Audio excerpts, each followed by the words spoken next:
ভদ্রমহিলা ও মহোদয়গণ, একটি বিশেষ সূচনা।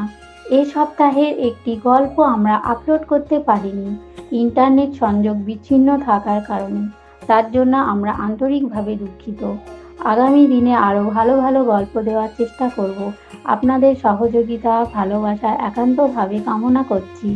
এই গল্পটি অবশ্যই আপনারা ভালোভাবে নেবেন, ভালোভাবে শুনবেন। আগামী দিনে এর চাইতে আরও ভালো ভালো গল্প আমরা আপলোড করব।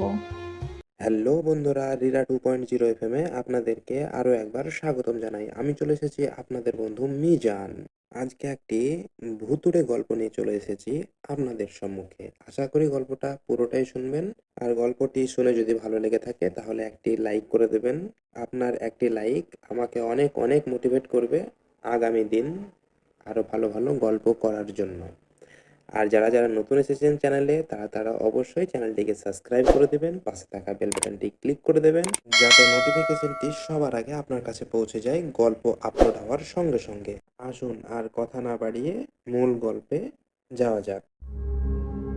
সৈয়দপুর নামে একটি গ্রাম ছিল। গ্রামটির মধ্যে লোকজন খুবই কম ছিল, কিন্তু গ্রামের মধ্যে ছিল একটি বড় প্রাসাদ। লোকমুখে শোনা যায় বহু বছর আগে এখানে এক অভাগী নামের একটি রানী থাকত। তার নাম অভাগী এই কারণেই ছিল কারণ সে জন্মের সময় তার মা মারা যায় এবং তার বাবা তার মায়ের মৃত্যুর জন্য কষ্ট পেয়ে সে মারা যায়। এবং রানী অভাগী যখন গ্রাম শাসন করার জন্য একমাত্র ব্যক্তি ছিল, তখন তাকে গ্রামের প্রজারা রানী হিসাবে ঘোষণা করে। কিন্তু অলৌকিকভাবে মাত্র 1 মাসের মধ্যেই সকল গ্রামের মানুষরা অলৌকিকভাবে মৃত্যুবরণ করতে থাকে এবং কেউ বুঝতেই পারে না হঠাৎ মৃত্যুর কারণ কি। তার প্রাসাদ মাত্র কয়েকদিনেই জনশূন্য হয়ে পড়ে। রানী অভাগী খুবই গভীর চিন্তায় পড়ে যায় এবং গ্রামের কিছু প্রজারা তাকে দোষারোপ করতে থাকে এবং তাকে এই গ্রাম ছেড়ে চলে যেতে বলে। রানীর খুবই বিশ্বস্ত একজন দাসী ছিল, তার নাম ছিল অনিধা। সে সবসময় রানীকে সবকিছুর মধ্যে খুবই সাহায্য করত এবং রানী অভাগী তাকেই সবচেয়ে বেশি বিশ্বাস করত। অনিধার পরিবারের মধ্যে তেমন কেউ ছিল না, একমাত্র তার বাবা ছাড়া। কিন্তু সে এক বিরল রোগে আক্রান্ত ছিল, কিন্তু রানী অভাগীকে খুব আশ্বস্ত দিত। একদিন রানীর উপর ক্ষিপ্ত কিছু প্রজারা অনিধাকে বলে আজ রাতে রানীর খাবারে এক বিষাক্ত ঔষধ মিশিয়ে দিয়ে আসবে। অনিধা অস্বীকার করে, কিন্তু প্রজারা অনিধাকে তার বাবার ব্যাপারে খুবই বাজে কথা বলে ভয় দেখায়। প্রজারা বলে যদি তুমি এই কাজ না করো তাহলে তোমার বাবাকে আমরা সবাই মেরে ফেলবো। অনিধা কিছু উপায় না পেয়ে সে সিদ্ধান্ত নেয় রানীকে সে মেরে ফেলবে, কারণ এমনিও রানীর কারণে সারা গ্রাম জুড়ে হই হল্লোড় পড়ে গিয়েছে। কেউ রানীকে পছন্দ করে না, সবাই রানীকে তাড়িয়ে দিতে চায়। তাই সে ভাবলো হয়তো রানীর কষ্ট পাওয়ার থেকে মরে যাওয়া অনেক ভালো। ঠিক সেদিন রাতে অনিধা রানীকে একটি অনেক মজার খাবার তৈরি করে দেয় এবং সেই খাবারে সে বিষাক্ত ওষুধ মিশিয়ে দেয়।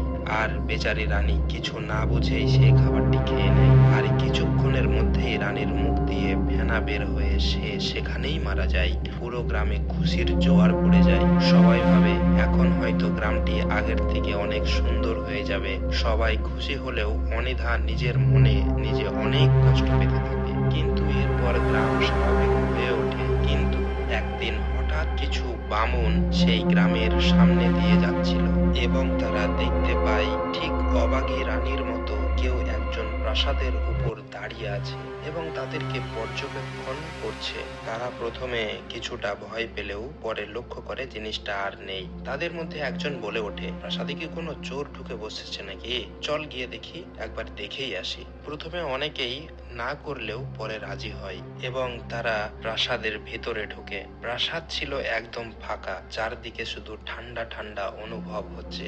একজন খেয়াল করে প্রাসাদের এক রুমে কিছু ঘুঙুরের আওয়াজ আসছে। সে সেটা অনুসরণ করতে করতে যেতে লাগলো এবং সে যা দেখলো তা দেখে তার চক্ষু চড়ক গাছ হয়ে উঠলো। সে দেখলো ঠিক রানীর মতো কেউ একজন বসে আছে বার উপর পা দিয়ে। সেটা দেখে সে এতটাই ভয় পায়, তৎক্ষণাৎ রুম থেকে বের হয়ে আসে এবং অন্যদের জোরে জোরে ডাকতে থাকে। তারাও আসে এবং দেখে কিছুই তো নেই, কিন্তু সে তাদের অনেক বিশ্বাস করানোর চেষ্টা করে যে সে রানীকে দেখেছে। কিন্তু এবার তারা সত্যিই দেখতে পেল যে উপর থেকে রানী আসছে এবং তার চেহারা খুবই বিভৎস এবং চোখ ভরা প্রতিশোধের আগুন জ্বলছে। তারা কি করবে কিছু বুঝতে পারে না, এদিক সেদিক ছোটাছুটি করতে থাকে। আর তখনই তাদের সামনে রানী এসে পড়ে। পরদিন সকালে গ্রামবাসীরা লক্ষ্য করে সেই বামুনগুলোকে প্রাসাদের সামনে কেউ মেরে গাছের সাথে ঝুলিয়ে রেখেছে। শুধু তাই নয়, এরপর থেকে যেই প্রাসাদে ঢোকার চেষ্টা করেছে সে আর ফিরে আসতে পারেনি। আর ভয়ে গ্রামবাসীরা কখনো আর প্রাসাদে ঢোকার চেষ্টাও করেনি। এরপর প্রায় বহু বহু বছর কেটে যায়। তারপর শহর থেকে 4 জন বন্ধু ওই সৈয়দপুর গ্রামে ঘুরতে আসে। তাদের মধ্যে একজন ছিল শুভ, অনিক, রিম আর অয়ন। তারা পুরো গ্রামকে ঘুরে দেখবে বলে সিদ্ধান্ত নেয় এবং তারা পুরো গ্রামকে পর্যবেক্ষণ করতে থাকে। গ্রামের অনেক কিছুই ছবি তুলতে থাকে, কিন্তু তারা লক্ষ্য করে গ্রামের জনসংখ্যা খুবই কম। একদিন শুভ অনিককে বলে, চল আমরা এই প্রাসাদটিতে যাই, যে প্রাসাদ নিয়ে পুরো গ্রাম জুড়ে এত কাহিনী। অনেক বলে, আমাদের তো গ্রামে প্রথমে আসার সময় ভালো করে মানা করে দেওয়া হয়েছিল ওই প্রাসাদে যেতে না, তাহলে কেন কেন আমরা যাব?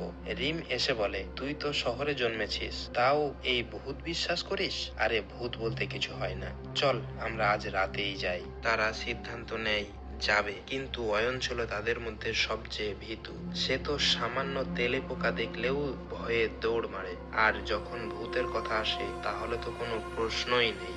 অয়ন তাদেরকে এসে বলে, আমি যাব না বাবা, তোরা যা, আমার এত জলদি মরার কোনো শখ নেই, এখনো আমার বিয়ে করা বাকি রয়েছে। অয়নের কথা শুনে তারা 3 জনে হাসতে থাকে। রিম বলে, যেমন করেই হোক তোকে তো আমি নিয়ে যাব, তুই যে ভীতু, তোকে তো কেউ বিয়েও করবে না। আরো হাসাহাসি শুরু করে দেয়।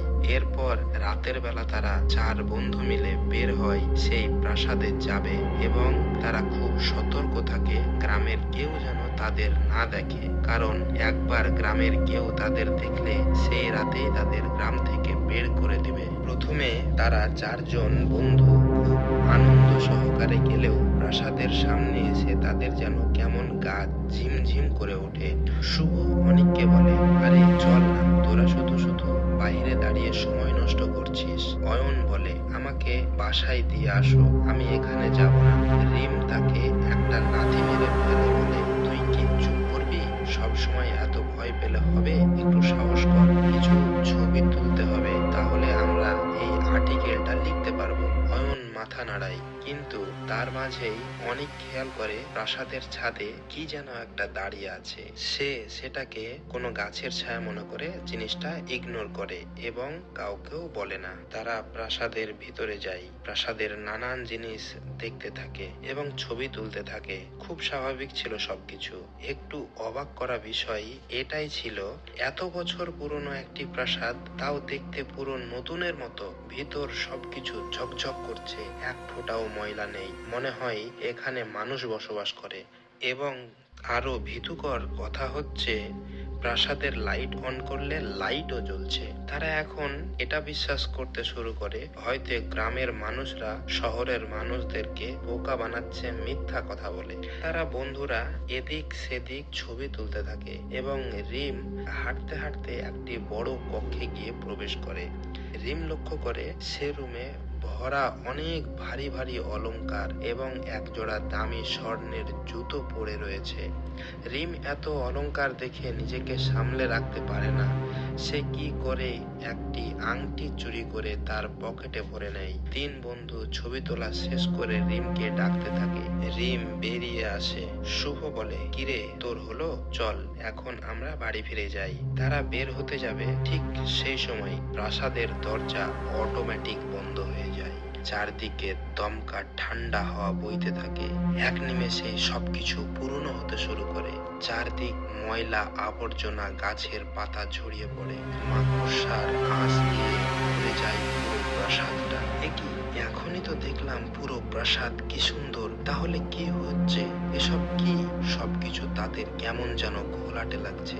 তারা নিজেদের চোখকে আর বিশ্বাস করতে পারছে না। এদিকে অয়ন বারবার দরজায় অনবরত ধাক্কা দিতে থাকে। সে তো ভয়ে একটু পরেই মারা যাওয়ার অবস্থা। শুভ সবাইকে বলে, তোমরা একটু ঠান্ডা হও, হয়তো আমাদের এতক্ষণ পর্যন্ত সব কল্পনা ছিল। আমি নিজেও জানি না কি হচ্ছে, তবে এতটুকু আশ্বাস দিতে পারি তোমাদেরকে, আমি বের হওয়ার পথ খুঁজে বের করবই। তারা সারি সারি একজন আরেকজনের হাত ধরে বের হতে চেষ্টা করে। তারা খুঁজতে থাকে অন্যদিকে আর কোনো দরজা আছে কিনা। প্রায় 2 ঘন্টা হাঁটাহাঁটির পর তারা ব্যর্থ হয়। ক্রমশ রাত গভীর হতে থাকে। রিম খেয়াল করে ছাদের উপর থেকে কেউ একজন নেমে নিচে আসছে। ভয়ে তার যেন হাত পা কাঁপা শুরু হয়ে গেছে। রিম গিয়ে অয়নের হাত চেপে ধরে এবং অয়নকে বলে, আমাকে বাঁচা প্লিজ, আমাকে এখান থেকে নিয়ে যা। অয়ন রিমকে একটা ধাক্কা মেরে বলে, খুব শখ না তোর? খুব শখ জেগেছিল তোর এখানে আসার, এখন বুঝ ঠেলা। শুভ বলে, উফ, তোরা চুপ করবি? সব পরিস্থিতিতেই কি তোদের ঝগড়া করতে হয়? উপরে থেকে হাঁটার আওয়াজটা যেন ক্রমশই বেড়ে চলেছে। এখন মনে হচ্ছে কেউ এসে তাদের উপর ঝাঁপিয়ে পড়বে। তারা কি করবে কিছু বুঝতে পারে না। ঠিক তখনই পিছন থেকে একটি বড় অবয়ব তাদেরকে ঘিরে ফেলেছে এবং তারা সেখানে স্থির হয়ে দাঁড়িয়ে থাকে আর অয়ন অজ্ঞান হয়ে যায়। শুভ সাহস করে বলে, তুমি কি চাও আমাদের থেকে? উল্টো অবয়বটি তাদের বলে, আমার ডায়লগ আমাকেই দিচ্ছ? আমার প্রাসাদে এসে আমাকেই বলছো কি চাও? এত বড় সাহস তোমাদের? শুভ অনিকের দিকে তাকায় একবার, আবার অনিক শুভর দিকে তাকায়। তখন অবয়বটি রানী অভাগীর রূপে চলে আসে আর বলে, তোদের কি খেয়ে দিয়ে কোনো কাজ নেই রে? যেখানে ভূতের কথা শুনবি সেখানেই লাফ দিয়ে চলে আসবি। আর তোরা যে প্রথম থেকে শুনেছিস যে সব কাহিনী কিছুটা সত্য কিছুটা মিথ্যা। হ্যাঁ, এটা সত্য যে আমার প্রাসাদে কেউ আসলে জীবিত ফিরে না। তার মানে এটা নয় তাদের আমি মারি। তাদের ওই শিমুলতলার বট গাছের ভূত মেরেছে। আমি তো আমার প্রাসাদে রেখে কোথাও বের হই না। আর ওই বামুনগুলোকেও আমি মারিনি। ওরা আমার ভয়ে পালিয়ে শিমুলতলার গাছের নিচে বসেছিল আর তাদেরকে তখন মেরে ফেলেছে। আর শালা নাম পড়েছে আমার। আমাকে বিষ খাইয়ে মেরে ফেলার পরও তো আমি কারো প্রতিশোধ নিতে আসিনি। সব সময় ভূতরা যে প্রতিশোধ নিতে আসবে এটা কোনো কথা নয়। তখন চারজন হতভম্ব হয়ে তার কথা শুনতে থাকে।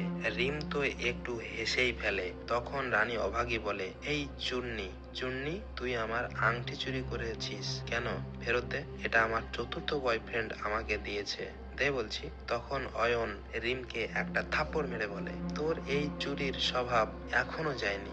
রিম পকেট থেকে আংটিটা বের করে রানী অভাগীকে দিয়ে দেয় আর বলে, আমার ভুল হয়ে গেছে, আমাকে মাফ করে দাও। তখন রানী অভাগী বলে, এত সহজেই কি মাফ করে দিব তোদের? 3 জনের জন্য একটি অফার আছে। যদি আমার অফারটি রাখিস তাহলে তোরা বেঁচে ফিরে যেতে পারবি, আর যদি না রাখিস তাহলে ওই শিমুল গাছের ভূতকে ডাক দিয়ে তোদেরকে ধরিয়ে দিব।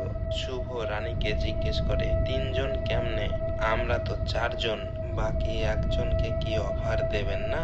রানী অভাগী বলে, কে? অয়ন? না, ওকে আমি দিব না অফারটি, কারণ ওকে আমার ভালো লেগেছে। এখন রিম বলে, তো বলুন আপনার অফারটি কি? রানী অভাগী বলে, এই যে প্রাসাদটা দেখছো, ঝাড় মুছ করে দিয়ে তারপর বাড়ি যাবে, ঠিক আছে? তারা 3 জনই বলদ হয়ে মাথা নাড়ায় এবং তারা কাজ শুরু করে দেয়। আর সেদিকে রানী অভাগী আর অয়ন বসে বসে প্রেমের আলাপ করতে থাকে। তাদের কাজ শেষ হলে তারা রানীর কাছে আসে এবং বলে, আমাদের কাজ শেষ, এবার আমাদেরকে যেতে দিন। ততক্ষণে রানী আর অয়নের কথাও শেষ। তারপর রানী তাদেরকে বলে, ঠিক আছে চলে যাও। এই বলে তার প্রাসাদের দরজাটি খুলে দেয় এবং তারা 4 বন্ধু আবার প্রাসাদ থেকে বেরিয়ে আসে এবং তারা কিছুদিন পর শহরে চলে যায়। কিন্তু গ্রামের মানুষ তো আর এই সব জানে না, তাই তারা ভয়ে প্রাসাদে ঢুকতেও সাহস পায় না। এইভাবেই রানীর প্রাসাদ সুন্দরভাবে দাঁড়িয়ে রয়েছে বহু বছর ধরে। আমাদের এই লোমহর্ষক ভূতের গল্পটি এখানেই সমাপ্ত হলো। গল্পটি পুরোই কাল্পনিক, আশা করি আপনাদের খুব ভালো লাগবে।